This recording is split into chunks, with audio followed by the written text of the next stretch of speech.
এই যেন মরার উপর খাড়ার ঘা। বিশ্বকাপে দলের সবচেয়ে বড় তারকা নেইমার জুনিয়রকে এখনও পর্যন্ত মাঠে নামাতে পারেনি ব্রাজিল। এর মাঝে এবার হাইতির বিপক্ষে ব্রাজিলের জয়ের দিন। নতুন ইনজুরির ধাক্কা। হাইতির বিপক্ষে ম্যাচের প্রথমার্ধেই ৩-০ গোলে এগিয়ে গিয়েছে ব্রাজিল। আর প্রথমার্ধেই দুঃসংবাদ পেতে দেখা গেছে দলের অন্যতম গুরুত্বপূর্ণ এক তারকাকে নিয়ে।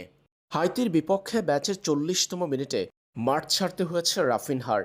তারকা ব্রাজিলিয়ান এই ফরোয়ার্ড হঠাৎ করেই অস্বস্তি বোধ করেন মাঠে, বসে পড়েন সেখানে। লম্বা সময় মাঠে তাকে চিকিৎসা দেয়া হলেও শেষ পর্যন্ত আর খেলা চালিয়ে যেতে পারেননি রাফিনহা। তার বদলি হিসেবে রায়ানকে মাঠে নামিয়েছেন কার্লো আনচেলত্তি। পরেই জানা গেছে হ্যামস্ট্রিংয়ের চোট পেয়েছেন রাফিনহা। তারকা ব্রাজিলিয়ান এই উইঙ্গার হ্যামস্ট্রিংয়ের চোট নিয়ে মাঠ ছাড়েন হাইতির বিপক্ষে। এরপর বিষণ্ণ রাফিনহাকে দেখা গেল সাইড বেঞ্চে।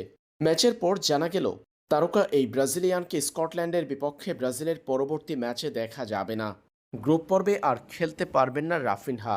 সেরে উঠতে কতদিন সময় লাগবে কিংবা বিশ্বকাপে কবে মাঠে ফিরবেন তারকা এই ব্রাজিলিয়ান, সেই বিষয় সম্পর্কে সুনির্দিষ্ট তথ্য এখনও দেয়নি ব্রাজিল।